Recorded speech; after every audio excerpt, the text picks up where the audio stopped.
Hi friends, welcome to Adda24/7 Telugu official YouTube channel. So ఈరోజు మనం ఈ సెషన్లో ప్రధానంగా టీఎస్పీఎస్సీ గ్రూప్ 2 అలాగే ఇతర పోటీ పరీక్షలకు సంబంధించి ఎగ్జామినేషన్స్లో అడిగేందుకు అవకాశం ఉన్నటువంటి కొన్ని ఇంపార్టెంట్ ఎంసీక్యూస్ని టుడే సెషన్లో మనం డిస్కస్ చేయబోతా ఉన్నాం. ఓకే, సో ఇంకా ఎవరైనా మన Adda24/7 సంబంధించినటువంటి యాప్ని కానీ ఇన్స్టాల్ కానీ చేసుకోకుండా ఉన్నట్లయితే డిస్క్రిప్షన్లో మన పేరు మీదుగా ఒక లింక్ అయితే మీకు అందుబాటులో ఉంటుంది, యాప్కి సంబంధించిన లింక్. సో ఆ లింక్ పైన క్లిక్ చేసి యాప్ని డౌన్లోడ్ చేసుకోండి. ఓకేనా? సో అలాగే ఇంకా ఎవరైనా మా Adda24/7 యూట్యూబ్ ఛానల్ని కూడా సబ్స్క్రైబ్ కానీ చేయకుండా ఉన్నట్లయితే వెంటనే సబ్స్క్రైబ్ చేసుకోండి. సబ్స్క్రైబ్ చేసుకోవడం వల్ల మీకు వచ్చేటువంటి బెనిఫిట్స్ ఏంటంటే మార్నింగ్ 7 గంటల నుంచి నైట్ 10 PM వరకు కూడా మా Adda24/7లో ఆల్ సబ్జెక్ట్స్ సంబంధించి లైవ్ క్లాసెస్ మీకు ఫ్రీగానే ప్రొవైడ్ చేయడం జరుగుతుంది. ఆ క్లాసెస్ మీరు ఏంటంటే ఫ్రీగా వాచ్ చేయొచ్చు అనమాట. సో అలాగే నోటిఫికేషన్ కూడా మీకు ఏంటంటే ముందే వస్తుంది. ఓకేనా? సో అలాగే ఇంకా ఎవరైనా మన యూట్యూబ్ ఛానల్ సబ్స్క్రైబ్ చేసుకుంటే వెంటనే సబ్స్క్రైబ్ చేసుకునే ప్రయత్నం చేయండి, చేయకోకుండా వాళ్ళు. అలాగే మన Adda24/7లో ఆల్ ప్రొడక్ట్స్ పైన ఏబిపిఎస్సి గ్రూప్ 2 కానీ టీఎస్పీఎస్సి గ్రూప్ 2 కానీ ఈఎంఆర్ఎస్ బ్యాచెస్ కానీ ఎస్ఎస్సి జీడీ కానీ అలాగే సచివాలయం బ్యాచెస్ కానీ అలాగే డిఫరెంట్ బ్యాచెస్ పైన మనకేంటంటే ఇక్కడ 17% డిస్కౌంట్ అయితే మీకు అందుబాటులో ఉందండి. అలాగే బుక్స్ పైన అయితే 22% డిస్కౌంట్ అయితే మీకు అందుబాటులో ఉంది. సో ఇంట్రెస్ట్ ఉన్నటువంటి క్యాండిడేట్స్ ఖచ్చితంగా వైఫై 66 అనేటువంటి మన ప్రోమో కోడ్ వచ్చేసి బై చేయండి, మీకు 17% డిస్కౌంట్ కూడా అందుబాటులో ఉంటుంది. ఓకేనా? సో మనమైతే ఎక్కువ లేట్ చేయకోకుండా మన సెషన్ని స్టార్ట్ చేసే ప్రయత్నం చేద్దాం. ఓకే,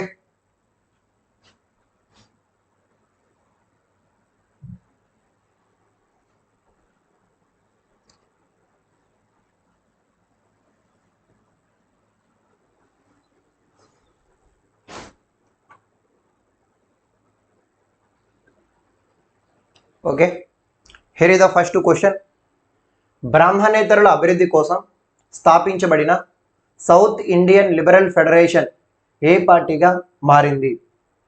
బ్రాహ్మణేతరుల అభివృద్ధి కోసం స్థాపించబడిన సౌత్ ఇండియన్ లిబరల్ ఫెడరేషన్ ఏ పార్టీగా మారింది? Justice party, Dravida Kazhagam, Dravida Munnetra Kazhagam, Akhila Bharata Anna Dravida Munnetra Kazhagam.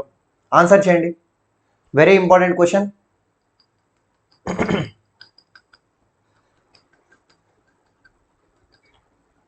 Okay, so దీనికి సంబంధించిన ఆన్సర్ ఏంటనేసి జస్టిస్ పార్టీ అనేసి మనం చెప్తాం. ఆన్సర్ ఏంటండి? జస్టిస్ పార్టీ అనేటువంటి పేరుతో మనం చెప్పుకుంటాం అన్నమాట. ప్రధానంగా భారతదేశంలోనే మొట్టమొదటిసారిగా బ్రాహ్మణ ఆధిపత్యాన్ని వ్యతిరేకిస్తూ ఏర్పాటైనటువంటి తొలి రాజకీయ పార్టీ అనేసి మనం దేనికి చెప్తామనేసి జస్టిస్ పార్టీ అనేసి మనం చెప్తాం. అయితే జస్టిస్ పార్టీ యొక్క మూలాలు మనం చూసుకుంటే సౌత్ ఇండియన్ లిబరల్ ఫెడరేషన్, దాంతోపాటుగా దీన్ని సౌత్ ఇండియన్ పీపుల్ అసోసియేషన్ అనేసి మనం పిలుస్తాం. 1916లో దక్షిణ భారతదేశంలో బ్రాహ్మణేతరుల అభివృద్ధి కోసం సౌత్ ఇండియన్ పీపుల్ అసోసియేషన్ని ఏర్పాటు చేయడం జరిగింది. అంటే దక్షిణ భారతదేశంలో బ్రాహ్మణ ఏతరుల యొక్క అభివృద్ధి కోసం సౌత్ ఇండియన్ పీపుల్ అసోసియేషన్ని ఏర్పాటు చేయడం జరిగిందనేసి మనం చెప్తాం. ఈ సౌత్ ఇండియన్ పీపుల్ అసోసియేషన్ కాస్త తర్వాత కాలంలో జస్టిస్ పార్టీగా మారింది. జస్టిస్ పార్టీగా ఏంటనేసి మారింది. సో ఎప్పుడు మారింది అనేసి 1917లో జస్టిస్ పార్టీగా ఏంటనేసి మారింది. అయితే జస్టిస్ పార్టీని ప్రారంభించినటువంటి ప్రముఖులు ఎవరు అనేసి త్యాగరాయ శెట్టి, త్యాగరాయ శెట్టి, అలాగే మొదలియార్, త్యాగరాయ శెట్టి, మొదలియార్, అలాగే టిఎం నాయర్, టిఎం నాయర్, వీళ్ళ ముగ్గురు కలిసి ఈ యొక్క సౌత్ ఇండియన్ పీపుల్ అసోసియేషన్ కాస్త జస్టిస్ పార్టీగా ఏంటనేసి మార్చినారు. సో జస్టిస్ పార్టీగా ఎప్పుడు మార్చారు అనేసి 1917లో దీన్ని జస్టిస్ పార్టీగా మార్చారు. దీని యొక్క ఇంపార్టెన్స్ ఏంటి? యావత్ భారతదేశ చరిత్రలోనే బ్రాహ్మణ ఆధిపత్యాన్ని వ్యతిరేకిస్తూ ఏర్పడినటువంటి మొట్టమొదటి రాజకీయ పార్టీ అనేసి మనం దేన్ని చెప్తాం అనేసి జస్టిస్ పార్టీని మనం చెప్తాం. ఈ జస్టిస్ పార్టీ ఎస్టాబ్లిష్డ్ ఇయర్ ఎప్పుడు అనేసి 1917 అనేసి చెప్పచ్చు. అయితే ఈ పార్టీ యొక్క గుర్తు త్రాసు, ఈ పార్టీ యొక్క గుర్తు త్రాసు అనేసి మనం చెప్తాం. ఈ పార్టీ యొక్క పత్రిక జస్టిస్ పత్రిక. సో జస్టిస్ పార్టీ ప్రభావితం చెందడంలో కీలక పాత్ర పోషించినటువంటి ఒక పత్రిక ఏంటి అనేసి జస్టిస్ పత్రిక అనేసి మనం చెప్తాం. అలాగే మనం చూసుకున్నట్లయితే జస్టిస్ పార్టీ తరపున తర్వాత కాలంలో తొలిసారిగా ముఖ్యమంత్రి అయింది ఎవరు అనేసి అంటే సుబ్బరాయల శెట్టి అని చెప్తాం. జస్టిస్ పార్టీ తరఫున ముఖ్యమంత్రిగా బాధ్యతలు స్వీకరించిన తొలి వ్యక్తి ఎవరనేసి అంటే సుబ్బరాయల శెట్టి అనేటువంటి ఒక పేరుతో ఒక వ్యక్తిని మనం ఏంటనేసి అంటే చెప్తాం అనే ఒక అంశాన్ని కూడా మీరు ఇక్కడ గుర్తుపెట్టుకోవాల్సి ఉంటుంది. సో ఇది జస్టిస్ పార్టీకి సంబంధించినటువంటి కొంత ఇంపార్టెంట్ అంశాలు అనేసి మీరు ఇక్కడ గమనించవచ్చు. ఓకేనా. సో నెక్స్ట్ క్వశ్చన్ చూద్దాం. అలాగే జస్టిస్ పార్టీకి సంబంధించి ఆంధ్రదేశంలో 2 సమావేశాలు కూడా నిర్వహించారండి. జస్టిస్ పార్టీ తొలి సమావేశము తిరువనంతపురంలో లేదా కోయంబత్తూరు లేదా తిరువనంతపురం వంటి ప్రాంతాల్లో జరుగుతుంది. అది ఒకసారి చెక్ చేయండి. అయితే జస్టిస్ పార్టీకి సంబంధించి ప్రధానంగా మనం చూసుకున్నట్లయితే ఆంధ్రదేశంలో తొలి సమావేశాలు ఇక్కడ కడపలో అయితే పులివెందుల కేంద్రంగా జరిగింది. అలాగే మనం చూసుకుంటే తూర్పుగోదావరి జిల్లాలో బిక్కవోలు కేంద్రంగా కూడా తొలి సమావేశం ఏంటనేసి జరిగింది.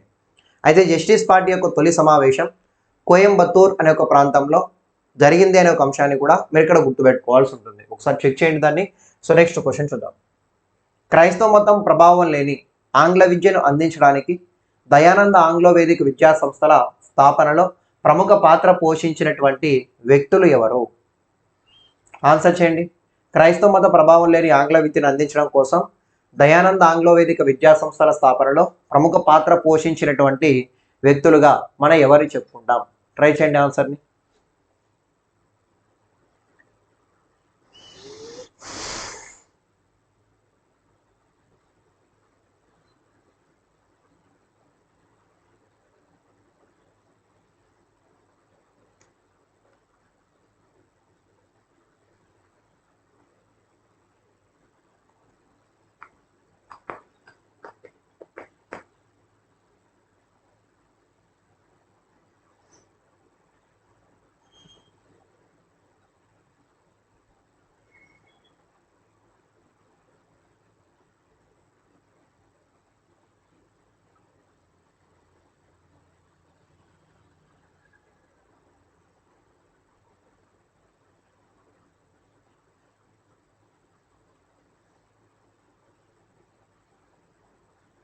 ఓకే. సో క్రైస్తవ మత ప్రభావం లేని ఆంగ్ల విద్యను అందించడం కోసం దయానంద ఆంగ్లో వైదిక పాఠశాలను ఎవరు ఏర్పాటు చేశారనేసి అంటే లాలా లజపతి రాయ్, లాలా హన్స్రాజ్ ఇలాంటి వ్యక్తులు ఏంటనేసి అంటే దీన్ని ఏర్పాటు చేస్తారు. ప్రధానంగా మనం చూసుకుంటే దయానంద సరస్వతి పేరు మీదుగా దయానంద ఆంగ్లో వేదిక స్కూల్స్ అనేవి ఏర్పాటు చేయడం జరిగింది. సో దయానంద సరస్వతి పేరు మీదుగా దయానంద ఆంగ్లో వేదిక స్కూల్స్ అనేసి మనం చెప్తాం. ఈ దయానంద ఆంగ్లో వేదిక స్కూల్స్ని ఏర్పాటు చేసేటువంటి ప్రముఖులుగా మనం ఏమని చెప్పుకుంటాం అనేసి అంటే లాలా హన్స్రాజ్, అలాగే లాలా లజపతి రాయ్, అలాగే పండిత్ గురుదత్త,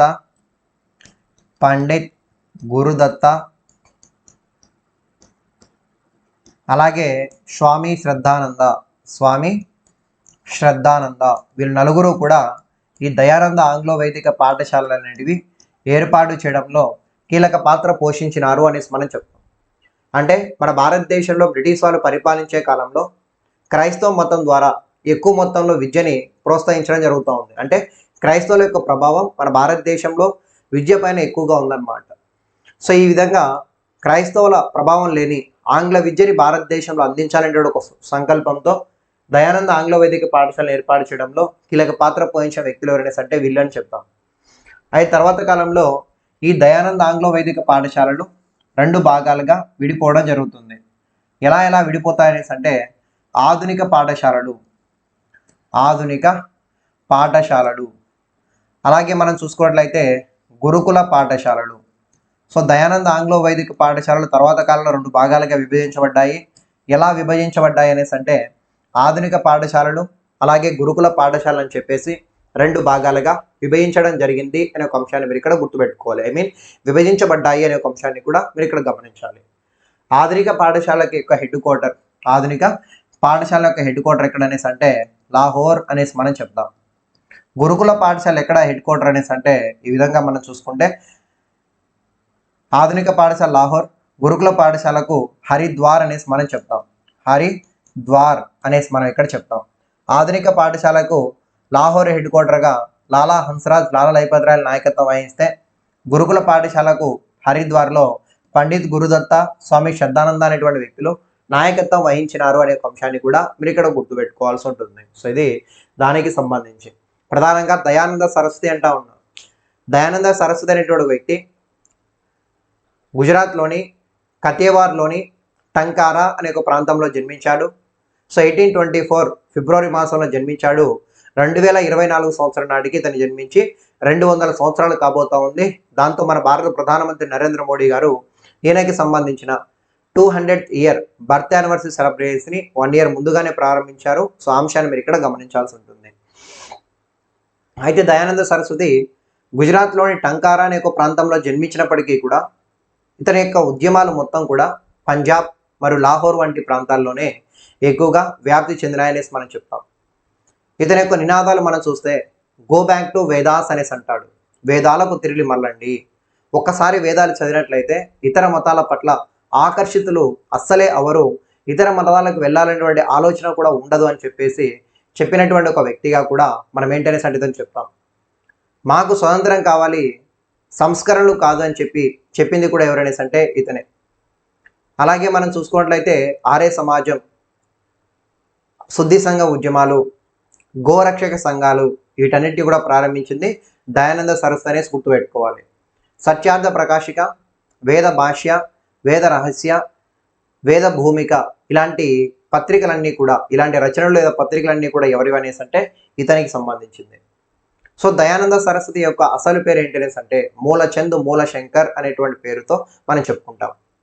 భారతదేశ చరిత్రలో హిందీని జాతీయ భాషగా చేయాలని డిమాండ్ చేసినటువంటి మొట్టమొదటి వ్యక్తిగా మనం ఎవరిని చెప్పుకుంటాం అనేసి అంటే దయానంద సరస్వతి మనం చెప్పుకుంటాం. సో భారతదేశ చరిత్రలో హిందీని జాతీయ భాషగా చేయాలని డిమాండ్ చేసినటువంటి మొట్టమొదటి వ్యక్తి అనేసి మనం ఎవరిని చెప్తాం, దయానంద సరస్వతి అనే ఒక వ్యక్తిని మనం చెప్పుకుంటాం అన్నమాట. ఓకేనా. సో ఇవన్నీ కూడా ఆయనకి సంబంధించినటువంటి కొన్ని ఇంపార్టెంట్ పాయింట్స్ జాగ్రత్తగా గుర్తుపెట్టుకోండి, సరిపోతుంది. దీనికి ఆన్సర్ ఏంటండి, ఆన్సర్ 1, C అనేసి మనం చెప్పొచ్చు. ఏ అలాగే సి అనేది మనకి ఇక్కడ సరైనటువంటి సమాధానం. సో 2 ఆన్సర్లు ఉన్నాయి, A, C. బెంగాల్ రాజధానిని ముర్షిదాబాద్ నుండి ముంగీర్కి మార్చినటువంటి నవాబు ఎవరు? రాజధానిని ముర్షిదాబాద్ నుండి ముంగీర్ లేదా మంగై అనేటువంటి ఒక ప్రాంతానికి మార్చినది ఎవరు అనేసి అడుగుతా ఉన్నారు. ట్రై చేయండి. సో చాలా ఇంపార్టెంట్ MCQs అన్ని కూడా ఉన్నాయండి. సో విత్ ఫుల్ ఆఫ్ కంటెంట్తో. సో కాబట్టి ప్రతి దాన్ని కూడా నీట్గా మనం ఏంటనేసి అంటే ఇక్కడ డిస్కస్ చేసుకుంటూ వద్దాం. సో లైవ్లో ఉన్నటువంటి ప్రతి ఒక్కరు మీ ఫ్రెండ్స్ అందరికీ వీడియోని షేర్ చేయండి. అలాగే వీడియోని ఒకసారి లైక్ చేసే ప్రయత్నం చేయండి, ఇంకా ఎవరైనా లైక్ కానీ చేయకుండా ఉంటే.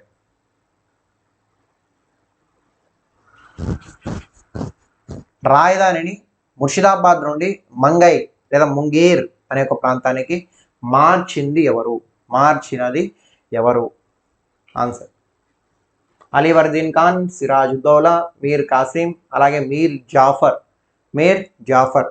సో ఆన్సర్ ఏంటి అనేసి మనం చూసుకున్నట్లయితే మీర్ కాసిం అనేది మనకి ఇక్కడ సరైనటువంటి సమాధానం. సో యాక్చువల్గా 1757లో ప్లాసీ యుద్ధం అయిపోయిన తర్వాత బెంగాల్ నవాబుగా సిరాజ్ ఉద్దౌలాని తొలగించారు. చంపేశారు కూడా, ఉరిదీసి చంపేస్తారు. సిరాజ్ ఉద్దౌలా చనిపోయిన తర్వాత 1757 నుండి 1760 మధ్య కాలంలో సిరాజుద్దౌలా సర్వసైన్యాధ్యక్షుడు మీర్ జాఫర్ అనే ఒక వ్యక్తి బెంగాల్ నవాబుగా ఉండడం జరిగింది. సో వీళ్ళందరూ కూడా క్యాపిటల్గా దేన్ని పెట్టుకొని పరిపాలిస్తూ ఉంటారు అనేసి అంటే ముర్షిదాబాద్ అనే ఒక ప్రాంతాన్ని క్యాపిటల్ చేసుకొని పరిపాలిస్తూ ఉంటారు. అయితే 1760లో బ్రిటిష్ వాళ్ళు మీర్ జాఫర్ని తొలగించి మీర్ కాసిమ్ని సింహాసనం మీద ఏంటనేసి అంటే కూర్చోబెట్టారనేసి గుర్తుపెట్టుకోవాలి. మరి మీర్ కాసిం ఎవరనేసి అంటే మీర్ జాఫర్ యొక్క మేనల్లుడు పేరే మీర్ కాసిం అనేటువంటి ఒక పేరుని మనం చెప్పుకుంటాం. అలాంటి మీర్ కాసిం యొక్క ఇంపార్టెన్స్ ఏంటి అనేసి మనం ఇక్కడ నీట్గా తెలుసుకునే ప్రయత్నం చేద్దాం. సో 1757లో సిరాజుద్దౌలా చనిపోయిన తర్వాత మీర్ జాఫర్ అనే ఒక వ్యక్తి 3 సంవత్సరాల పాటు సింహాసనం మీద కొనసాగాడు. ఆ తర్వాత బ్రిటిష్ వాళ్ళకి ఎదురు తిరుగుతున్నారనేటువంటి ఒక ఉద్దేశంతో బ్రిటిష్ వాళ్ళు మీర్ జాఫర్ని తొలగించి మీర్ కాసింని సింహాసనం మీద కూర్చోబెడతారు. అయితే మీర్ కాసిం తాను సింహాసనం మీద కూర్చున్న తర్వాత బ్రిటిష్ వాళ్ళకి ఏంటనేసి అంటే కొన్ని కానుకలు ఇస్తాడు. ఆ కానుకల గురించి కూడా మనం మాట్లాడాలి. ప్రధానంగా తాను సింహాసనం మీదకి రాగానే మిడ్నాపూర్, చిట్టాగాంగ్, అలాగే బర్డామాన్ అనేటువంటి ఈ 3 ప్రాంతాలని బ్రిటిష్ వాళ్ళకి ఏంటనేసి అంటే కానుకగా ఇచ్చాడు. అంటే తన సింహాసనం మీద కూర్చోబెట్టినటువంటి బ్రిటిష్ వాళ్ళకి కృతజ్ఞతగా మీర్ కాసిం చిట్టగాంగ్, మిడ్నాపూర్, బొర్డమాన్ అనేటువంటి 3 ప్రాంతాలని కానుకగా ఇచ్చాడు అనే ఒక అంశాన్ని మీరు ఇక్కడ గుర్తుపెట్టుకోవాల్సి ఉంటుంది. అయితే తర్వాత కొన్ని రోజులకి మన మీర్ కాసింకి జ్ఞానోదయం అయింది. బ్రిటిష్ వాళ్ళు ఎక్కువ మొత్తంలో బెంగాల్లో దోపిడీ చేస్తూ ఉన్నారు. ఈ దోపిడీకి అడ్డుకట్ట వేయాలనే ఉద్దేశంతో కొన్ని అంశాలను ఇతను చేపడతాడనమాట, కొన్ని చర్యలు తీసుకుంటాడు.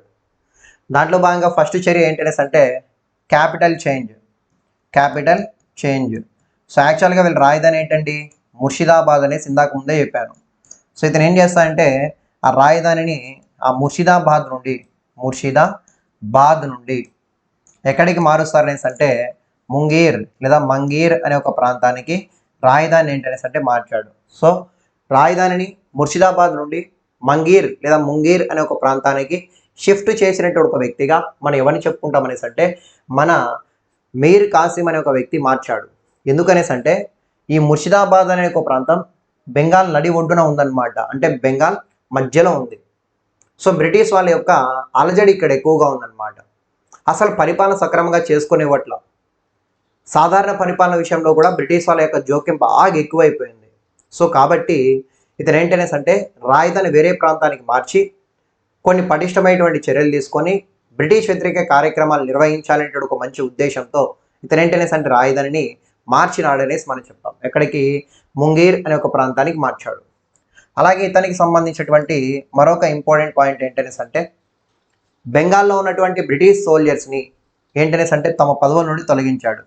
సో బెంగాల్లో ఉన్నటువంటి బ్రిటిష్ సోల్జర్స్ని పదవులలో నుండి తొలగించారు అనే ఒక అంశాన్ని కూడా మీరు ఇక్కడ గుర్తుపెట్టుకోవాలి. అంటే బెంగాల్లో బ్రిటిష్ వాళ్ళకి సంబంధించినటువంటి సైన్యం ఎక్కువగా ఉంది.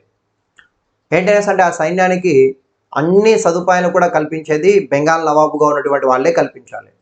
ఆలోచించండి, ఎందుకు ఇతను బెంగాల్లో ఉన్నటువంటి బ్రిటిష్ సైన్యాన్ని మొత్తాన్ని కూడా తొలగిస్తున్నాడు అనే ఒక అంశాన్ని మీరు ఆలోచించండి.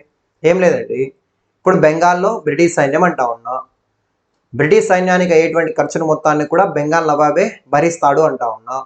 రేపు ఒకవేళ బ్రిటిష్ వాళ్ళకి బెంగాల్ నవాబుకు మధ్య యుద్ధం అనేది వస్తే ఆ బ్రిటిష్ సైన్యం మొత్తం కూడా ఎవరికి సపోర్ట్ చేస్తుంది, బెంగాల్ నవాబుగా లేకపోతే బ్రిటిష్ వాళ్ళకి అని ఆలోచిస్తే ఖచ్చితంగా బ్రిటిష్ వాళ్ళకి.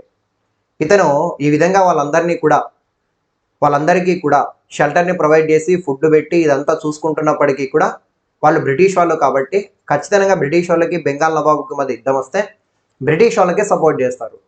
ఇది ఆలోచించినటువంటి మీర్ కాసిం అసలు ఎందుకు వీళ్ళని మేము పోషించాలి, అసలు ఎందుకు వీళ్ళకి మేము సదుపాయాలు కల్పించాలని చెప్పేసి బెంగాల్లో ఉన్నటువంటి బ్రిటిష్ సైన్యాన్ని మొత్తాన్ని కూడా ఏంటనేసి అంటే తమ ఉద్యోగాల నుండి తీసి పక్కన పడేస్తారనమాట. అలాగే మరొకటి ఏంటనేసి అంటే ట్యాక్సెస్. బెంగాల్లో ఉన్నటువంటి భారతీయ వర్తకులు ఎవ్వరూ కూడా పన్ను కట్టాల్సినటువంటి అవసరం లేదు. సో ఇదే ప్రాంతానికి సంబంధించినటువంటి మీరు ఇదే ప్రాంతంలో ఉండి వస్తువులను తయారు చేసి ఆ వస్తువులను అమ్ముకునేటప్పుడు ట్యాక్స్ కట్టాల్సినటువంటి పరిస్థితి ఇప్పుడు ఉంది. సో కాబట్టి బెంగాల్లో ఉన్నటువంటి ఏ భారతీయ వర్తక వ్యాపారి కూడా పన్ను కట్టాల్సిన అవసరం లేదు. ఇక కేవలం ఆ పన్ను బ్రిటిష్ వాళ్ళు మాత్రమే, కేవలం ఆ బ్రిటిష్ వాళ్ళకి మాత్రమే వర్తిస్తుందని చెప్పేసి ఇలా చెప్పడం జరిగిందనమాట. సో ఇదంతా కూడా ఎవరికి సంబంధించిందంటే మీర్ కాసింకి సంబంధించింది. ఈ కార్యక్రమాలన్నీ కూడా నిర్వహించడంతో బ్రిటిష్ వాళ్ళు ఏం చేస్తారనేసి అంటే మీర్ కాసింని బెంగాల్ నవాబుగా తీసేయడం జరుగుతుంది. మీర్ కాసింని బెంగాల్ నవాబుగా తీసి మళ్ళీ మీర్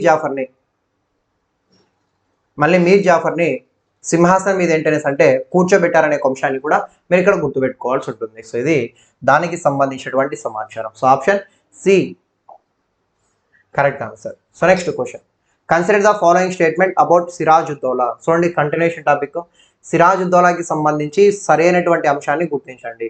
హి was the last independent nawab of Bengal. బెంగాల్కి సంబంధించి చిట్ట చివరి స్వతంత్ర పాలకుడు. అలాగే second option, he order the British to demolish additional fortification at Calcutta. కలకత్తాలో ఉన్నటువంటి కోటలని, రక్షణ గోడలని ఆపేయండి, రద్దు వాటిని కట్టకండి అని చెప్తా ఉన్నాడు. అలాగే వాటిని ఏంటనేసి అంటే ధ్వంసం చేశాడని చెప్తా ఉన్నారు. అలాగే మనం చూసుకుంటే థర్డ్ ఆప్షన్ చూడండి, he is associated with black hole incident of Calcutta. Black hole ట్రాజడీతో సంబంధం ఉన్నటువంటి వ్యక్తి అని చెప్తా ఉన్నాడు. ఇంకా ఆన్సర్లని నేనే చెప్పేశాను, ఐ మీన్ ఎక్స్ప్లెనేషన్ ఇచ్చేసాను, మీరు ఆన్సర్ చేసే ప్రయత్నం చేయండి. ఓకే,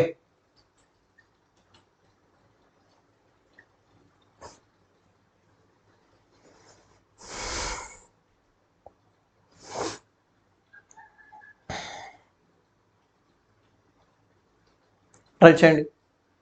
సిరాజుద్దౌలాకి సంబంధించి ఈ క్రింది వాణిలో సరి అయిన అంశాన్ని ఎంచుకోండి. సో ఇంగ్లీష్లో ఉంది, బట్ తెలుగులో మీకు ఎక్స్ప్లెనేషన్ ఇచ్చాను. సో నీట్గా 1-2 సార్లు చదివి ఆన్సర్ చేసే ప్రయత్నం చేయండి.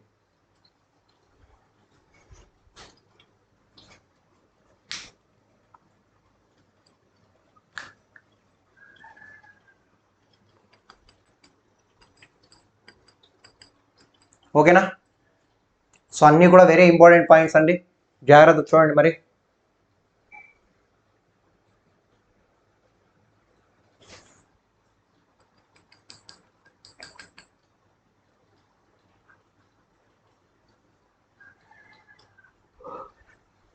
ఓకే, సరే చూద్దాం. సిరాజ్ ఉద్దౌలా అనేసి అంటా ఉన్నాం.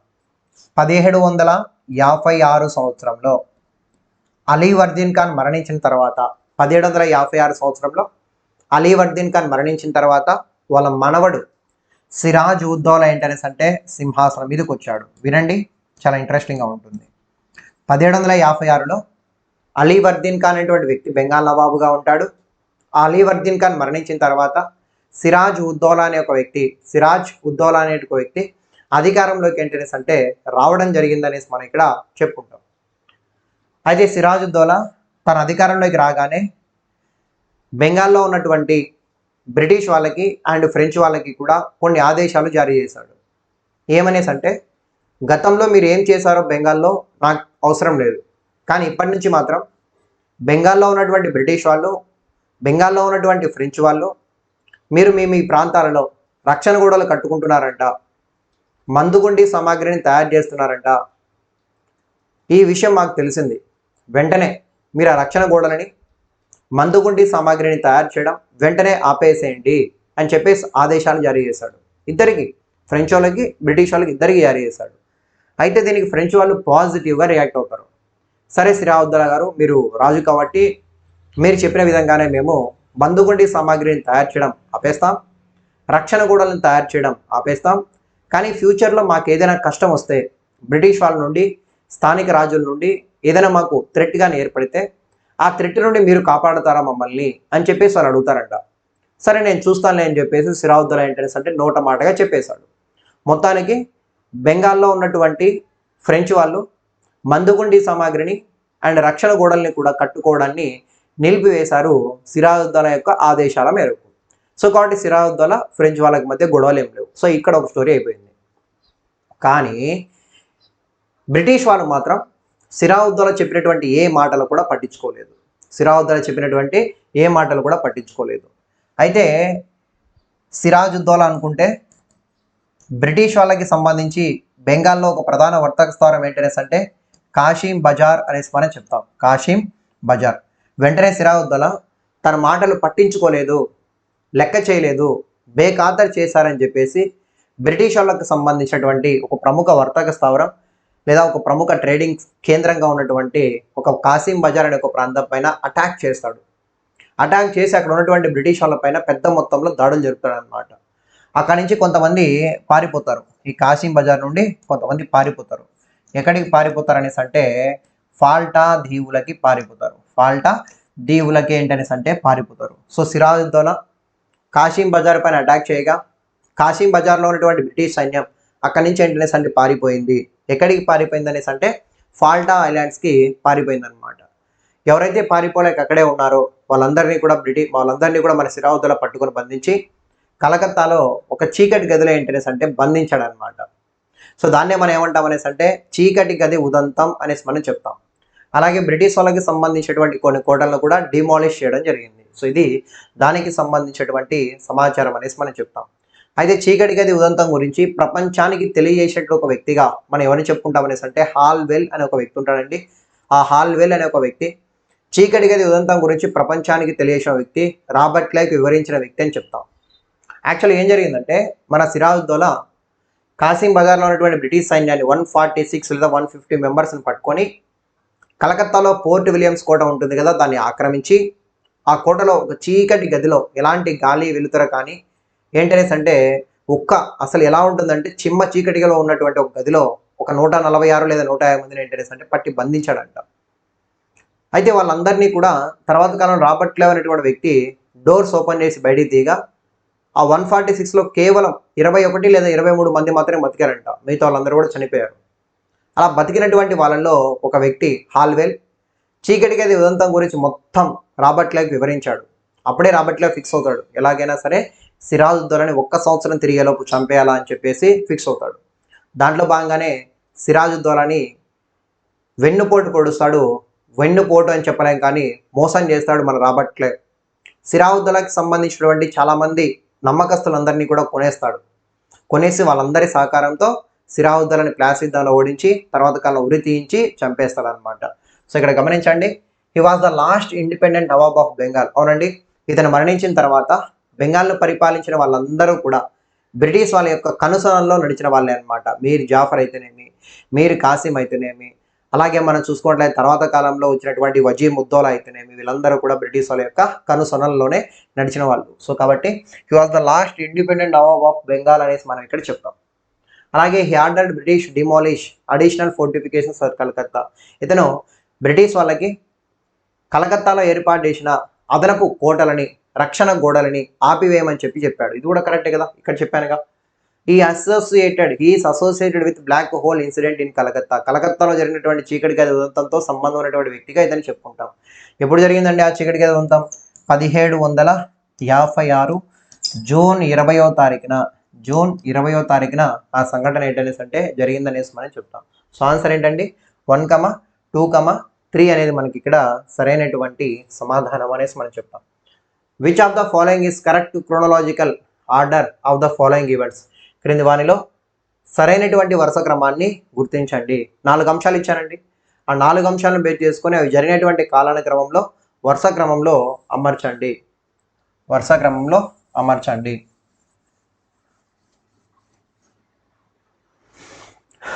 ద్వంద్వ ప్రభుత్వం రద్దు, అలహాబాద్ ఒప్పందం, ప్లాసీ యుద్ధం, వందవాసి యుద్ధం.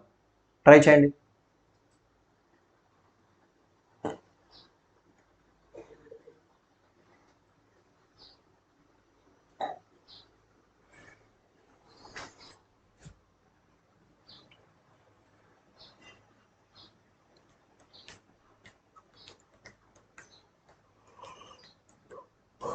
Which of the following is the correct chronological order of the following events?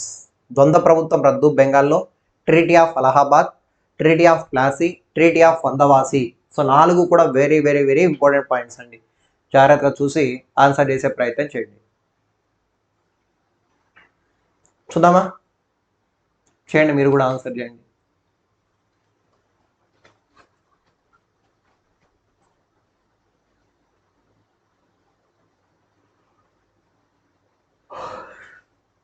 Okay, so answer ఏంటి అనేసి మనం చూస్తే abolition of dual government in Bengal.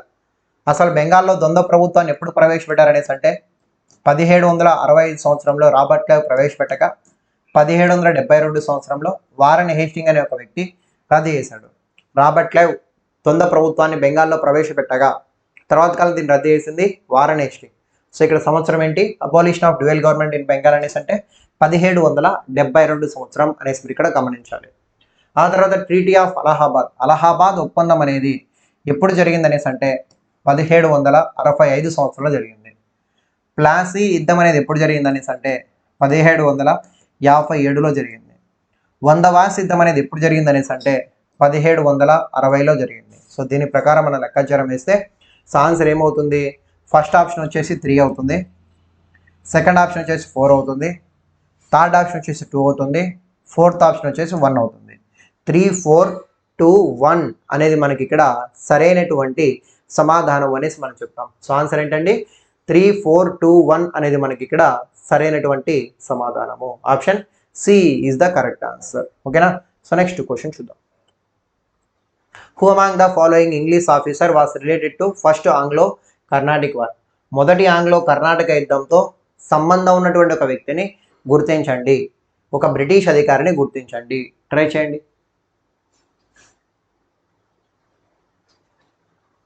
మొదటి ఆంగ్లో కర్ణాటక యుద్ధంతో సంబంధం ఉన్నటువంటి ఒక ఇంగ్లీష్ ఆఫీసర్ని గుర్తించండి అని చెప్పేసి మనకు అడుగుతూ ఉన్నారు.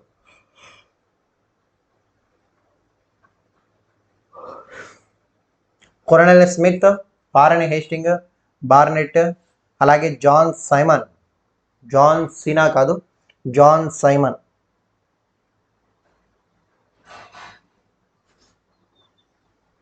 ఓకే, చేస్తున్నారా ఆన్సర్? సో లైవ్లో ఉండి ఇంకా ఎవరైనా వీడియోని కానీ లైక్ చేయకుంటే మాత్రం ఖచ్చితంగా వీడియో లైక్ చేయండి. ఇంకా మీ ఫ్రెండ్స్ అందరికీ కూడా వీడియోని అయితే ఫార్వర్డ్ చేయండి. సో రోజులాగే చాలా ఇంపార్టెంట్ క్వశ్చన్స్ అనమాట. సో విత్ ఫుల్ ఆఫ్ కంటెంట్తో. సో చాలా రివిజన్ కూడా మీకు ఏంటనేసి అంటే ఉపయోగపడుతుంది అనమాట. ఓకేనా? సరే చూద్దాం. దీనికి సంబంధించినటువంటి ఆన్సర్ ఏంటి అనేసి అంటే బార్నెట్ అనేసి మనం చెప్తాం. సో మొదటి ఆంగ్లో కర్ణాటక యుద్ధం అంటా ఉన్నాం. సో ఎవరైనా సరే ఈ కర్ణాటక యుద్ధాలకు సంబంధించి ఫుల్ ఆఫ్ కంటెంట్ని నేర్చుకోవాలనుకుంటే మాత్రం సో మన అడ్డా 24/7 యూట్యూబ్ ఛానల్లోనే ఆంగ్లో కర్ణాటక యుద్ధాలు అనేటువంటి టాపిక్ సంబంధించి మీకు ఆల్రెడీ వీడియోస్ అందుబాటులో ఉన్నాయి. ఒకసారి చూసే ప్రయత్నం చేయండి, సరిపోతుంది. ఓకేనా? ఇక్కడ నేను బ్రీఫ్గా కొంత సమాచారాన్ని మీకోసం చెప్పే ప్రయత్నం చేస్తాను. సో మొదటి ఆంగ్లో కర్ణాటక యుద్ధం అంటా ఉన్నాం. సో 1744 నుండి 1748 మధ్య మొదటి ఆంగ్లో కర్ణాటక యుద్ధం అనేది జరిగిందనమాట.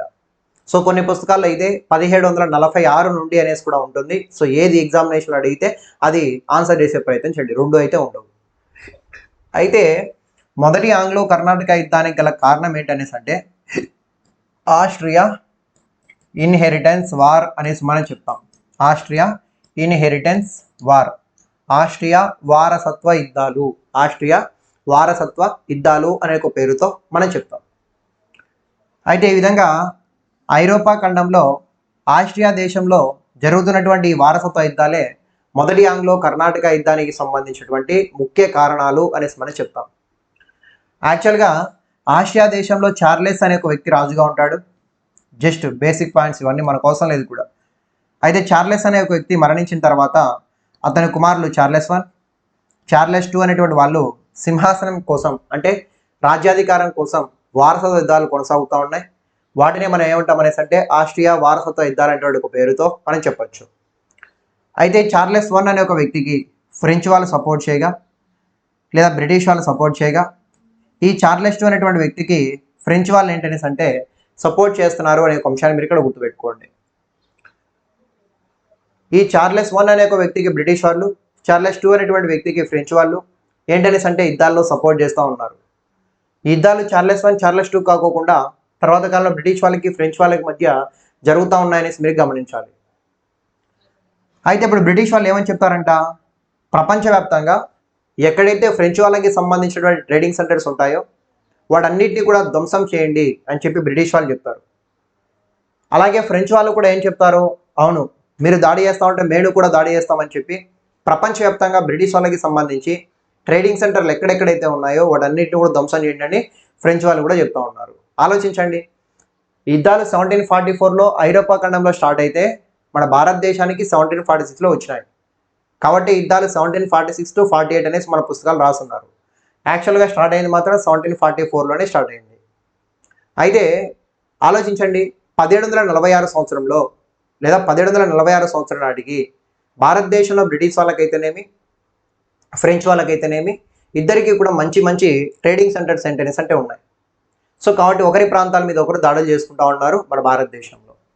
దీంట్లో భాగంగా బ్రిటిష్ వాళ్ళ తరపున భారతదేశంలో ఫ్రెంచ్ వారి ట్రేడింగ్ సెంటర్స్ని అటాక్ చేయడం కోసం ఒక వ్యక్తి ఉంటాడండి. ఆ వ్యక్తినే మనం ఏమంటామనేసి అంటే బార్నెట్. ఇదే మనం అడిగినటువంటి క్వశ్చన్. సో భారతదేశంలో మొదటి ఆంగ్లో కర్ణాటక యుద్ధంలో భాగంగా బ్రిటిష్ వాళ్ళ తరపున ఫ్రెంచ్ వర్తక స్థావరాలపైన దాడి జరిపింది ఎవరు అనేసి అంటే బార్నెట్ అనే ఒక వ్యక్తి దాడి జరిపాడు. అయితే ఫ్రెంచ్ వాళ్ళ తరపున ఇక్కడ ఎవరు ఉంటారనేసి అంటే డూప్లే అనే ఒక వ్యక్తి ఉంటాడు అనమాట. సో ఇద్దరు కూడా హోరాహోరీగా యుద్ధాలు చేసుకుంటూ ఉంటారు, ఒకరి ప్రాంతాల మీద ఒకరు అటాక్ చేసుకుంటూ ఉంటారు. అయితే డూప్లే ఏం చేస్తారంటే మారిషస్ అనే ఒక ప్రాంతం నుంచి, ఎక్కడి నుంచి, మారిషస్ లేదా మారిషస్ అనే ఒక ప్రాంతం నుంచి ఒక వ్యక్తిని ఏంటనేసి అంటే భారతదేశాన్ని రప్పిస్తాడు. అతని పేరు ఏంటనేసి అంటే బోర్డినాయిజ్ అనేసి మనం చెప్పుకుంటాం. అతని పేరు ఏం పేరు? లా బోర్డినాయిజ్ అనే ఒక వ్యక్తిని చెప్పుకుంటాం. సో మొత్తానికి మారిషస్ అనేటువంటి ఒక దేశం నుండి డూప్లే బోర్డినాయిజ్ని రప్పించి ఆ బోర్డినాయిజ్ సహకారంతో బ్రిటిష్ వాళ్ళ దగ్గర నుండి మద్రాస్ ప్రాంతాన్ని కూడా ఆక్రమించారు అనే ఒక అంశాన్ని మీరు ఇక్కడ గుర్తుపెట్టుకోవాల్సి ఉంటుంది. మద్రాస్ ప్రాంతాన్ని ఏంటనేసి అంటే ఆక్రమించాడు. కాకపోతే బోర్డినాయిజ్ తర్వాత కాలంలో బ్రిటిష్ వాళ్ళ దగ్గర నుండి లంచం తీసుకొని ఒక 50 లక్షలు ఎంతో లంచం తీసుకొని మళ్ళీ ఆ మద్రాస్ ప్రాంతాన్ని బ్రిటిష్ వాళ్ళకే అప్పగిచ్చేస్తాడనేసి గుర్తుపెట్టుకోండి. ఎగ్జామినేషన్ ఇలా అడుగుతాడు, క్రింది వానిలో ఏ ఫ్రెంచ్ అధికారి బ్రిటిష్ వాళ్ళ దగ్గర నుండి లంచాన్ని తీసుకొని మద్రాసుని తిరిగి ఇచ్చేయడం జరిగింది అనేసి అంటే డూప్లే కాదు, బోర్డినాయిజ్ అనే ఒక వ్యక్తి ఇలా చేశాడనే ఒక అంశాన్ని కూడా మీరు ఇక్కడ గమనించాలి. సో ఇది దానికి సంబంధించినటువంటి సమాచారం. సో ఆన్సర్ ఏంటండి? ఆప్షన్ సి అనేది మనకి ఇక్కడ సరైనటువంటి సమాధానము అనేసి మనం చెప్పొచ్చు. సో నెక్స్ట్ క్వశ్చన్ చూద్దాం. Consider the following statements. క్రింది వానిలో సరైనటువంటి అంశాన్ని గుర్తించండి. The pro changers and no changers appeared in the Congress due to sudden withdrawal of civil disobedient movement. ఇంగ్లీష్లో ఉందని మీరు ఫీల్ అవ్వమాకండి, నేను తెలుగులో ఎక్స్ప్లెనేషన్ ఇస్తాను. ఓకేనా? Pro changers and no changers అనేటువంటి వాళ్ళు అనేది ఎప్పుడు ఏర్పడింది అనేసి అంటే సహాయ నిరాకరణ ఉద్యమాలను ఒక్కసారిగా ఆపివేసినందుకు గాను ఈ no changers and pro changers అనేటువంటి వాళ్ళు పుట్టుకొచ్చారు అనేసి మనం చెప్తా ఉన్నాం.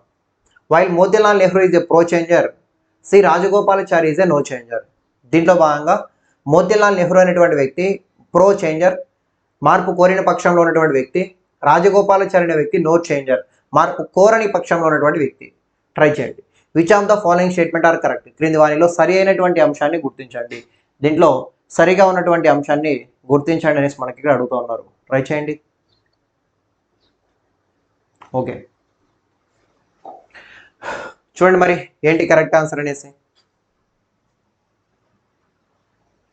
ప్రో చేంజర్స్ అలాగే నో చేంజర్స్ అనేసి మనకి ఇక్కడ అడుగుతూ ఉన్నారండి. వెరీ వెరీ ఇంపార్టెంట్ బిట్ అని చెప్పొచ్చు. భారత జాతీయోద్యమ చరిత్రలో ఒక కీలక ఘట్టంగా దీన్ని మనం చెప్తాం. సో నీట్గా ఒక 5 minutes పాటు దీని గురించి మనం నేర్చుకునే ప్రయత్నం చేద్దాం. ఓన్లీ 1 కరెక్టా? ఓన్లీ 2 కరెక్టా? బోత్ 1 and 2 కరెక్టా? నెయిదర్ 1 నార్ 2 కరెక్టా?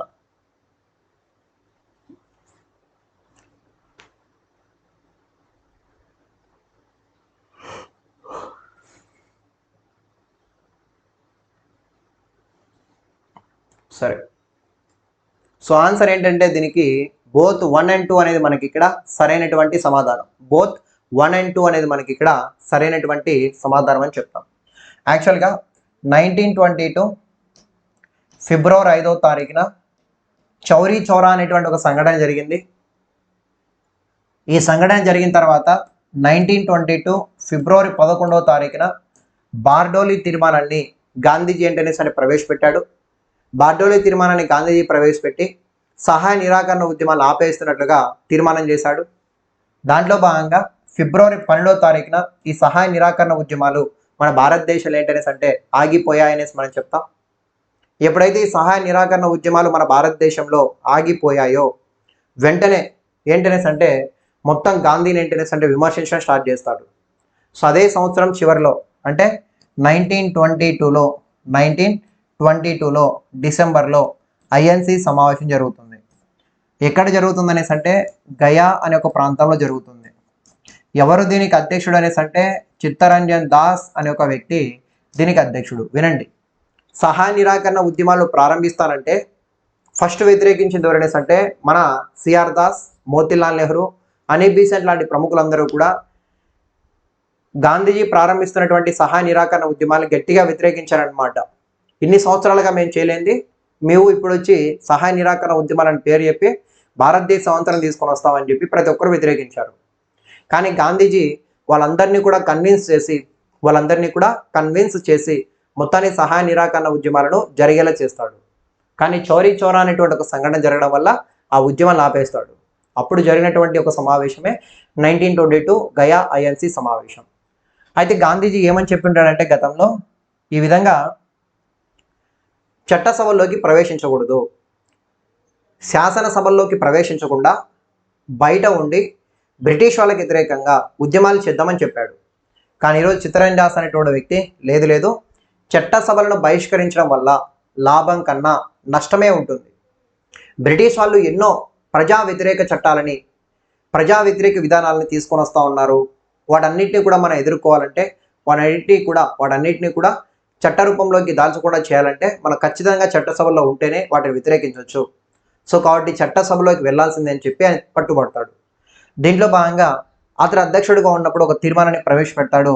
దాన్ని మనం ఏమంటాం అనేసి అంటే కౌన్సిల్ ఎంట్రీ తీర్మానం, కౌన్సిల్ ఎంట్రీ రెజల్యూషన్ అనేసి మనం చెప్తాం. కౌన్సిల్ ఎంట్రీ రెజల్యూషన్ అనేటువంటి ఒక పేరుతో మనం చెప్పుకుంటాం. సో 1922 గయా ఐఎన్సి సమావేశంలో చిత్తరంజన్ దాస్ అనే ఒక వ్యక్తి ఒక తీర్మానాన్ని ప్రవేశపెట్టిండు. ఆ తీర్మానాన్ని మనం ఏమంటాం అనేసి అంటే కౌన్సిల్ ఎంట్రీ తీర్మానము, కౌన్సిల్ ఎంట్రీ రెజల్యూషన్ అనేసి మనం చెప్తాం. సో ఈ కౌన్సిల్ ఎంట్రీ తీర్మానాన్ని కొందరు సమర్థించినారు, ఇదే కౌన్సిల్ ఎంట్రీ తీర్మానాన్ని కొందరు వ్యతిరేకించారు. కౌన్సిల్ ఎంట్రీ తీర్మానం అంటే ఏంటి? చట్టసభలోకి ప్రవేశించడం కోసం ప్రవేశపెట్టినటువంటి ఒక తీర్మానాన్ని కౌన్సిల్ ఎంట్రీ తీర్మానం అంటాం. అయితే దీన్ని సమర్థించింది ఎవరనేసి అంటే ప్రో చేంజర్స్ అనేసి మనం చెప్తాం. దీన్ని సమర్థించిన వాళ్ళుగా మనం ఎవరిని చెప్తాం? ప్రో చేంజర్స్ అనేసి మనం చెప్తాం. దీన్ని వ్యతిరేకించింది ఎవరనేసి అంటే నో చేంజర్స్. తెలుగులో చెప్తాను చూడండి, కౌన్సిల్ ఎంట్రీ తీర్మానాన్ని సమర్థించిన వాళ్ళని మనం ఏమంటాం అనేసి అంటే మార్పు కోరిన పక్షం అనేసి అంటాం.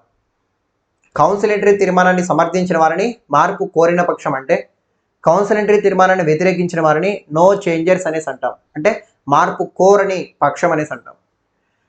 అయితే ప్రో చేంజర్స్లో ఎవరెవరు ఉంటారు? చిత్తరంజన్ దాస్, మోతీలాల్ నెహ్రూ, విఠల్భాయ్ పటేల్ లాంటి వ్యక్తులందరూ కూడా ఈ పక్క ఉంటారు. నో చేంజర్స్లో ప్రధానంగా భోగరాజు సి రాజగోపాలాచారి, మౌలానా అబుల్ కలాం ఆజాద్ ఇలాంటి వాళ్ళందరూ కూడా ఏంటనేసి అంటే గాంధీ వీళ్ళందరూ కూడా ఏంటనేసి అంటే నో చేంజర్స్లో ఏంటనేసి అంటే ఉంటారు. సో దీంట్లో భాగంగా మనం చూసుకుంటే ఇదంతా కూడా ఎప్పుడు జరిగింది? సహాయ నిరాకరణ ఉద్యమాలు ఆగిపోయిన తర్వాతనే, కాబట్టి first option correct. Motilal Nehru అనే ఒక వ్యక్తి ప్రో చేంజర్స్, రాజగోపాలాచారి అనే ఒక వ్యక్తి నో చేంజరు, ఇది కూడా కరెక్టే. సో కాబట్టి ఆన్సర్ ఏంటనేసి అంటే బోత్ 1 and 2 అనేది మనకి ఇక్కడ సరైనటువంటి సమాధానము అనేసి మనం చెప్తాం. ఈ ప్రో చేంజర్స్ అందరూ కూడా మొత్తానికి ఈ కౌన్సిల్ ఎంట్రీ తీర్మానం యొక్క పరిస్థితి ఏంటి? గాంధీ మాటను కాదని ఏ ఒక్కరు కూడా కాంగ్రెస్లో ముందడుగు వేయలేనటువంటి పరిస్థితులు అవి. సో కాబట్టి కౌన్సిల్ ఎంట్రీ తీర్మానం కూడా రద్దయిపోయింది అనమాట. గాంధీ యొక్క మాటే నెగ్గిందనేసి మనం చెప్తాం. ఇట్లాంటి సందర్భంలో చిత్తరంజన్ దాస్ అనేటువంటి వ్యక్తి కాంగ్రెస్ పార్టీకి రాజీనామా చేస్తాడు. కాంగ్రెస్ పార్టీకి రాజీనామా చేసి బయటకు వచ్చి ఒక కొత్త పార్టీ పెడతాడు. ఆ పార్టీని మనం ఏమంటాం అనేసి అంటే స్వరాజ్ పార్టీ అనేసి మనం చెప్తాం. స్వరాజ్ పార్టీ అనేసి మనం చెప్తాం. సో 1923 జనవరి 1వ తారీఖున స్వరాజ్ పార్టీని చిత్తరంజన్ దాస్, మోతీలాల్ నెహ్రూ, విఠల్భాయ్ పటేల్ లాంటి ప్రముఖులు దీన్ని ఏంటనేసి అంటే ఏర్పాటు చేసినారు అనే ఒక అంశాన్ని మీరు ఇక్కడ గుర్తుపెట్టుకోవాలి. సో ఈ స్వరాజ్ పార్టీ యొక్క పూర్తి పేరు ఏంటనేసి అంటే కాంగ్రెస్ ఖిలాఫత్ స్వరాజ్ పార్టీ అనేసి మనం చెప్తాం. కాంగ్రెస్ ఖిలాఫత్ స్వరాజ్ పార్టీ అంటే మేము కాంగ్రెస్ పార్టీకి వ్యతిరేకం కాదు, కాంగ్రెస్ పార్టీలో అంతర్భాగంగానే ఉంటాం, మేము అనుకున్నటువంటి లక్ష్యాలు సాధించలేకపోతే ఖచ్చితంగా కాంగ్రెస్ పార్టీలో మళ్ళీ కలుస్తామని చెప్పి చెప్తారు. కాంగ్రెస్ పార్టీ యొక్క నినాదం ఏంటనేసి అంటే ఈ మాదిరి చెప్తారు, వ్రిక్ వితిన్ అని చెప్తాం. అంటే దాని యొక్క ముఖ్య ఉద్దేశం వ్రిక్ వితిన్ అంటే చట్టసభల్లోకి ప్రవేశించడం. దీని యొక్క విధానం ఏంటనేసి అంటే గమనంతో కూడినటువంటి దేశభక్తి అనేసి మనం చెప్తాం. గమనం ఒక పద్ధతి, ఒక ప్లానింగ్, సో ఇలాంటి విధానాలతో కూడినటువంటి దేశభక్తి అనేసి మీరైతే మనం చెప్పుకుంటాం అనమాట. సో ఇది దానికి సంబంధించినటువంటి సమాచారం అనేసి మనం చెప్తాం. సో మొత్తానికి అనుకున్న విధంగానే 1923లోనే అదే సంవత్సరంలో ఎన్నికలు జరిగితే, కేంద్ర శాసనసభకి ఎన్నికలు జరిగితే దాదాపుగా 42 స్థానాల్లో లేదా 43 స్థానాల్లో విజయం సాధించి 42 లేదా 43 స్థానాల్లో విజయం సాధించి 42 స్థానాల్లో విజయం సాధించి కేంద్ర శాసనసభలో ప్రతిపక్ష హోదాని కూడా పొందుతారండి. తర్వాత కాలంలో వీళ్ళ డిమాండ్ మేరకే ఒక కమిటీని కూడా బ్రిటిష్ వాళ్ళు తీసుకొని వస్తారు. దాన్ని మడ్డిమాన్ కమిటీ అనేసి మనం చెప్తాం. ఓకేనా? సో ఇలాంటి చాలా పాయింట్స్ ఉంటాయి, ఒకసారి మీరు రెఫర్ చేయండి. సో ఆన్సర్ ఏంటి? బోత్ 1 and 2 అనేది మనకి ఇక్కడ సరైనటువంటి సమాధానం అనేసి మనం చెప్తాం. So next question, who among the following played a dominant role in the famous Vaikom Satyagraha of 1924? 1924లో వైకోం సత్యాగ్రహంలో కీలక పాత్ర పోషించినటువంటి ప్రముఖులు ఎవరు? TK Madhavan, Padmanabha Panikkar, Balaram Varma, K Kelappan. Try చేయండి.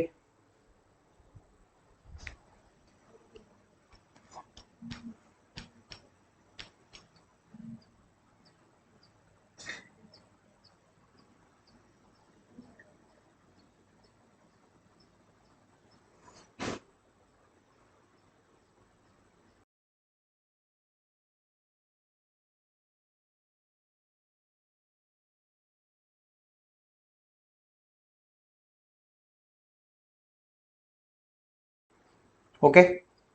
Who among the following played a dominant role? వైకోం సత్యాగ్రహంలో కీలక పాత్ర పోషించిన వ్యక్తి ఎవరు? వైకోం సత్యాగ్రహం వెరీ వెరీ ఇంపార్టెంట్ అండి. ఈ సంవత్సరం ఏ ఎగ్జామ్ జరిగినా కూడా వైకోం సత్యాగ్రహం నుంచి క్వశ్చన్ అడుగుతూ ఉన్నారు అండ్ అడుగుతారు కూడా, అంత ఇంపార్టెంట్ అన్నట్టు. ఎందుకనేసి అంటే వైకోం సత్యాగ్రహానికి 100 ఏళ్ళు అనేసి మనకు పేపర్లో కూడా న్యూసెస్ వస్తున్నాయి. మనం చూద్దాం వైకోం సత్యాగ్రహం గురించి ఫుల్ ఆఫ్ కంటెంట్ మనం నేర్చుకుందాం. వైకోం సత్యాగ్రహ, వైకోం సత్యాగ్రహ అనేసి మనం చెప్తాం. సో ఈ వైకోం సత్యాగ్రహ అనేది ఎప్పుడు అనేసి అంటే 1924, 1925 మధ్య కాలంలో జరిగింది. సో 1924 అంటా ఉన్నా. సో 2024 సంవత్సరం నాటికి వైకోం సత్యాగ్రహం అనేది జరిగి 100 ఏళ్ళు అవుతుంది. సో కాబట్టి శతాబ్ది ఉత్సవాలు కూడా నెక్స్ట్ ఇయర్ జరగబోతా ఉన్నాయి అన్నట్టు. అయితే వైకోం సత్యాగ్రహం అంటే ఏంటి, అసలు వైకోం సత్యాగ్రహం అంటే ఏంటి అనేసి అంటే టెంపుల్ ఎంట్రీ మూమెంట్ అనేసి మనం చెప్తాం. టెంపుల్ ఎంట్రీ మూమెంట్ అంటే ఆలయ ప్రవేశ ఉద్యమాలు అనే ఒక పేరుతో మనం చెప్తాం. ఆలయ ప్రవేశ ఉద్యమాలు అనే ఒక పేరుతో మనం ఏంటనేసి అంటే చెప్తాం అనమాట. అయితే ప్రధానంగా కేరళ లాంటి ఒక రాష్ట్రంలో వెనకబడినటువంటి వర్గాల వారికి ఆలయ ప్రవేశం ఉండేది కాదనమాట. అలా ఎవరైతే వెనకబడినటువంటి వర్గాల వాళ్ళు ఉంటారో వాళ్ళందరికీ కూడా ఆలయ ప్రవేశం కల్పించాలి అనే ఉద్దేశంతో తీసుకొచ్చినటువంటి ఒక సత్యాగ్రహాన్నే వైకోం సత్యాగ్రహం అనే ఒక పేరుతో మనం ఏంటనేసి అంటే పిలుస్తాం. సో దీంట్లో భాగంగా మనం చూసుకుంటే ఈ ఉద్యమాన్ని ప్రారంభించింది ఎవరు? కేపీ కేశవ మీనన్. కేపీ కేశవ మీనన్. అలాగే మనం చూసుకుంటే టీకే మాధవన్ లాంటి ప్రముఖులు ఈ యొక్క వైకోం సత్యాగ్రహాన్ని ప్రారంభించారు. ఇంతకీ వీళ్ళు ఏ దేవాలయంలోకి ప్రవేశం కోసం పోరాడుతూ ఇలాంటి ఒక వైకోం సత్యాగ్రహాన్ని ప్రారంభించారనేసి అంటే ఇదే వైకోంలో ఉన్నటువంటి శ్రీ పార్వతి పరమేశ్వర దేవాలయం, శ్రీ పార్వతి పరమేశ్వర దేవాలయం అనే ఒక పేరుతో ఒక దేవాలయంలో అనమాట. శ్రీ పార్వతి పరమేశ్వర దేవాలయం పరిధిలో ఈ వైకోం సత్యాగ్రహాన్ని ఏంటనేసి అంటే నిర్వహించినారనేసి మనం చెప్తాం. సో ఈ విధంగా వీళ్ళు నిర్వహించారు. అయితే వీళ్ళు నిర్వహించినటువంటి ఈ వైకోం సత్యాగ్రహానికి దేశవ్యాప్తంగా ఏంటనేసి అంటే మంచి మద్దతు అయితే లభించిందనమాట. సో దాంట్లో భాగంగా అందరూ కూడా ఈ ప్రాంతానికి వచ్చి తమ యొక్క సంఘీభావాన్ని తమ యొక్క మద్దతుని ఏంటనేసి అంటే తెలియజేసిపోతా ఉన్నారనే ఒక అంశాన్ని కూడా మీరు ఇక్కడ గుర్తుపెట్టుకోవాలి. సో దాంట్లో భాగంగానే మనం చూసుకున్నట్లయితే మన ఈవి రామస్వామి నాయక్ అనేటువంటి వ్యక్తి తమిళనాడు ప్రాంతంలో మదురై నుండి వైకోం ప్రాంతానికి వచ్చి తన యొక్క మద్దతుని తెలియజేశాడు ఈ ఉద్యమాలకు అనేసి మనం చెప్పుకుంటాం. ఆత్మగౌరవ ఉద్యమ జాత అనేసి మనం చెప్తాం. అంటే ఈవి రామస్వామి నాయక్ అనే ఒక వ్యక్తి ఆత్మగౌరవ ఉద్యమాన్ని ప్రారంభించాడు కదా. ఆత్మగౌరవ ఉద్యమాలతో ఎవరైతే పాల్గొంటా ఉన్నారో వాళ్ళందరినీ కూడా గుంపుగా తీసుకొని వచ్చి ఇక్కడ తమ యొక్క మద్దతుని తెలియజేసి తమ యొక్క సంఘీభావాన్ని కూడా ప్రకటించాలనే ఒక అంశాన్ని కూడా మనం చెప్తాం. అయితే వైకోం సత్యాగ్రహాల ముందుకు వెళ్ళడంలో కీలక పాత్ర పోషించినటువంటి ఒక ప్రముఖ పత్రిక, ఆ పత్రికనే మనం ఏమంటాం అనేసి అంటే మాతృభూమి అనేసి మనం చెప్తాం. సో మాతృభూమి అనే ఒక పత్రిక కూడా 1923 మార్చిలో ఏర్పాటైంది. సో 2023 మార్చి నాటికి ఇది ఏర్పాటు చేయబడి 100 ఇయర్స్ అయిందనమాట. సో శతాబ్ది ఉత్సవాలు అనే ఒక అంశంతో కూడా మాతృభూమి అనే ఒక పత్రిక వార్తల్లో ఉంది. సో మాతృభూమి అనే పత్రిక ఎవరికి సంబంధించి? కేపీ కేశవ మీనన్. మలయాళ పత్రిక అనే ఒక అంశాన్ని కూడా మీరు ఇక్కడ గుర్తుపెట్టుకోవచ్చు. సో దీనికి ఆన్సర్ ఏంటంటే ఇంతకీ టీకే మాధవన్. ఆన్సర్ ఏ అనేది మనకి ఇక్కడ సరైనటువంటి సమాధానము. So next question, where did Moplah rebellion took place? Moplah తిరుగుబాటు సో ఏ ప్రాంతంలో జరిగింది? ట్రై చేయండి. మోప్లా తిరుగుబాటు ఏ ప్రాంతంలో లేదా ఏ సంవత్సరంలో జరిగింది? Where did Moplah rebellion took place? Answer Bihar, Kerala, Andhra Pradesh, Gujarat.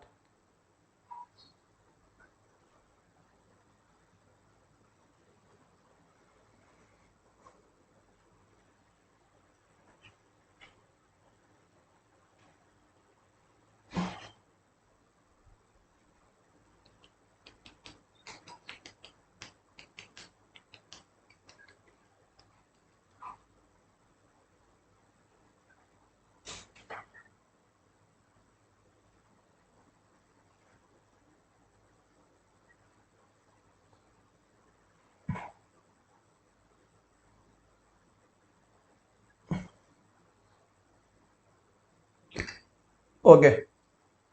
So Moplah తిరుగుబాటు అనేది ఎక్కడ జరిగింది అనేసి మనం చూసుకుంటే కేరళ అనేసి మనం చెప్తాం. సో ఆన్సర్ ఏంటండి? కేరళ. సో ఆప్షన్ బి అనేది మనకి ఇక్కడ సరైనటువంటి సమాధానము అనేసి మనం చెప్తాం. Option B. సరే చూద్దాం. అసలు మోప్లా రెబల్లియన్ అంటే ఏంటి? దీన్ని తెలుగులో మోప్లా తిరుగుబాటు అనే ఒక పేరుతో మనం చెప్తాం. మోప్లా తిరుగుబాటు. అసలు మోప్లాలు అంటే ఎవరు అనేసి అంటే అసలు ఎక్కడ జరిగింది ఈ మోప్లా తిరుగుబాటు? ఫస్ట్ కేరళ అనే ఒక ప్రాంతంలో ఈ మోప్లా తిరుగుబాటు అనేది జరిగింది. అసలు మోప్లాలు అంటే ఎవరు? మోప్లాలు అనేసి అంటే కేరళలో ఉన్నటువంటి ముస్లిం వ్యవసాయ రైతులు అన్నమాట. కేరళలో ఉన్నటువంటి ముస్లిం వ్యవసాయ రైతులు, ముస్లిం అగ్రికల్చర్ ఫార్మర్స్ లేదా ముస్లిం ఫార్మర్స్ అనేసి మనం ఇక్కడ చెప్తాం. సో కేరళలో ఉన్నటువంటి ముస్లిం వ్యవసాయ రైతులని మనం ఏమంటాం అనేసి అంటే మోప్లాలు అనే ఒక పేరుతో మనం చెప్పుకుంటాం. అయితే కేరళలోకి ఈ ముస్లిం వ్యవసాయ రైతులు ఎలా వచ్చారు అనేది మనకు పెద్ద మిషరీ అనమాట. సో మీకు అందరికీ తెలుసు 712 సంవత్సరంలో ఒక యుద్ధం జరిగిందని. ఆ యుద్ధాన్నే మనం ఏమంటాం అనేసి అంటే రేవా లేదా రేవార్ యుద్ధం అనేసి మనం చెప్తాం. ఈ యుద్ధంలో మహమ్మద్ బిన్ కాసిం ప్రధానంగా మనం చూసుకున్నట్లయితే దాహిర్ అనే ఒక రాజును ఓడిస్తాడనేసి కూడా మీకు ఆల్రెడీ తెలుసు అనమాట. ఓకేనా? సో ఒక్క నిమిషం, జస్ట్ వెయిట్.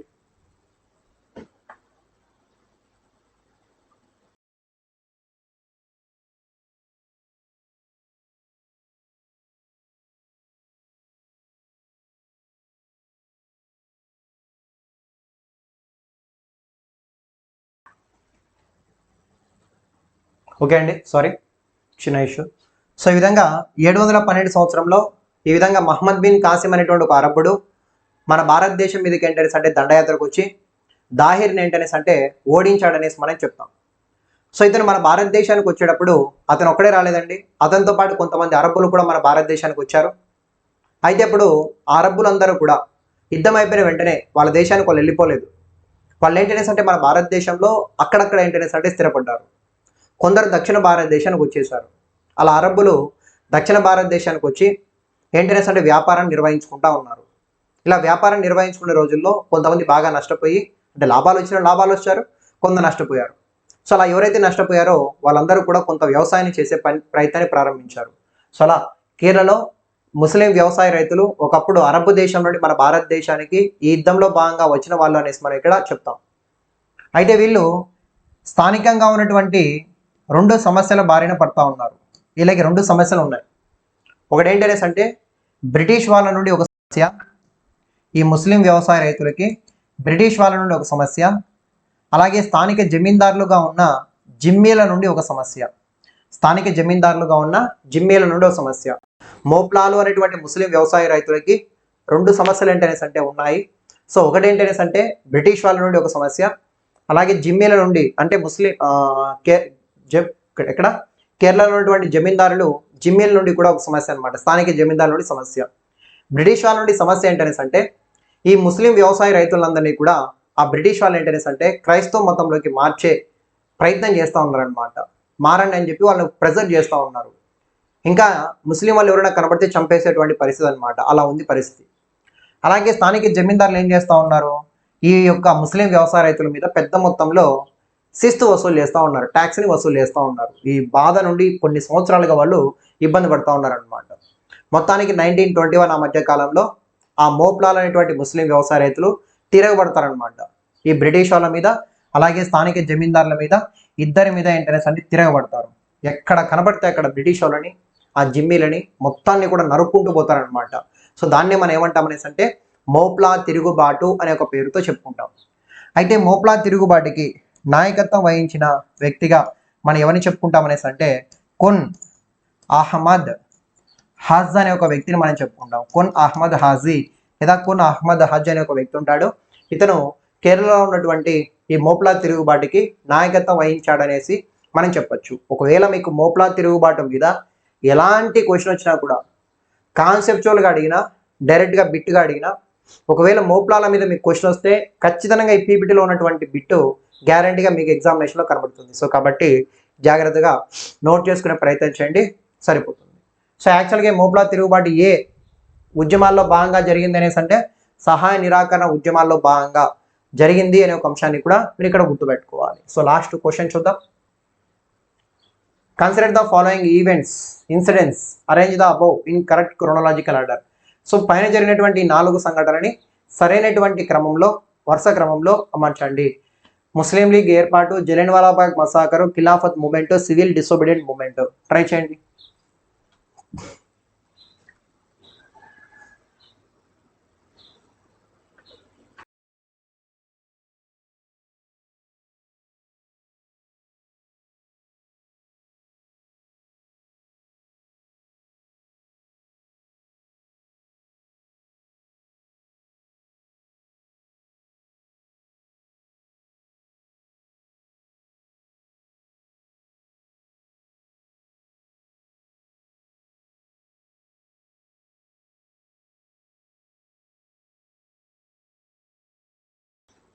సో ఇక్కడ ఉన్నటువంటి 4 సంఘటనలని అవి జరిగినటువంటి కాలాల క్రమంలో వరుస క్రమంలో అమర్చండి అని చెప్పేసి మనకు అడుగుతూ ఉన్నారండి.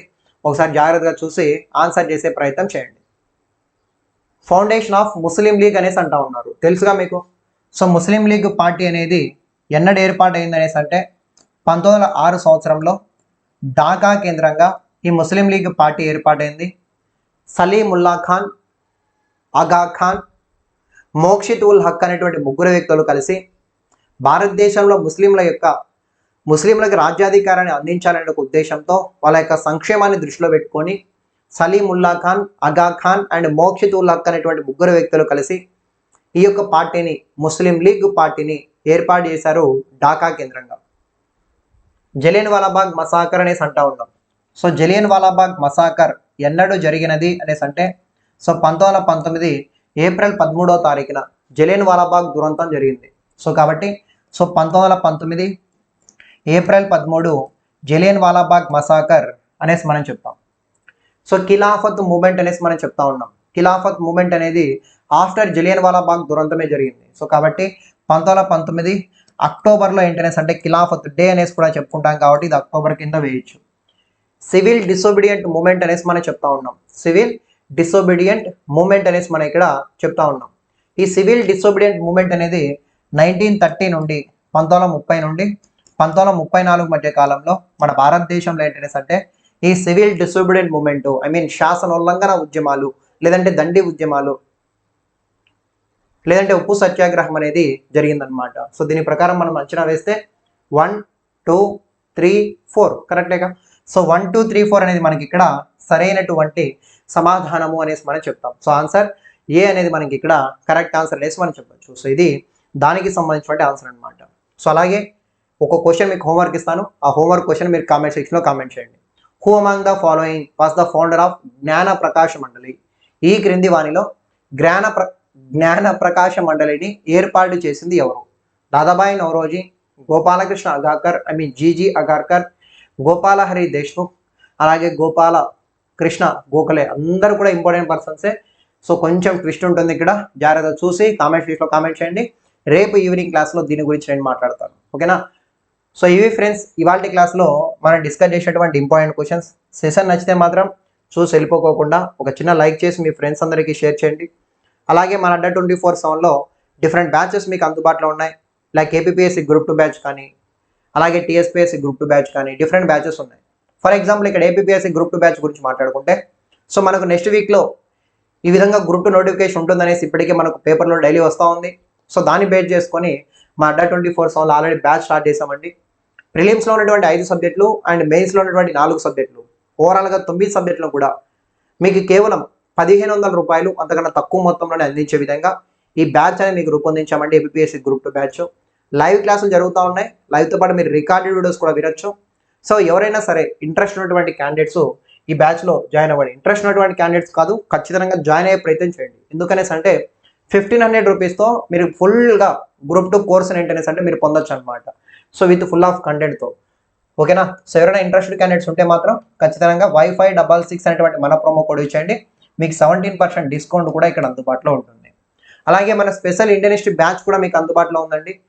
ఆల్రెడీ లైవ్ క్లాసులు జరుగుతూ ఉన్నాయి. సో మోడర్న్ హిస్టరీ కంప్లీట్ అయిపోయింది, ఏన్షియంట్ హిస్టరీ డిస్కస్ చేస్తూ ఉన్నాం. సో ఇంట్రెస్ట్ ఉంటే మాత్రం ఎవరైనా మన క్లాసులు విని నచ్చితే మాత్రం సో ఫుల్ ఫ్లెడ్జ్డ్గా ఇండియన్ హిస్టరీ నేర్చుకోవాలనుకున్న వాళ్ళు ఖచ్చితంగా సో వైఫై 66 అనేటువంటి మన ప్రోమో కోడ్ వచ్చి జాయిన్ అవ్వండి, మీకు 17% డిస్కౌంట్ కూడా అందుబాటులో ఉంటుంది. సో ఇది ఫ్రెండ్స్ ఈ క్లాస్ సంబంధించిన సమాచారం. సో మళ్ళీ నెక్స్ట్ క్లాస్లో మళ్ళీ కలుద్దాం. సో అంతవరకు సెలవు. Thank you very much.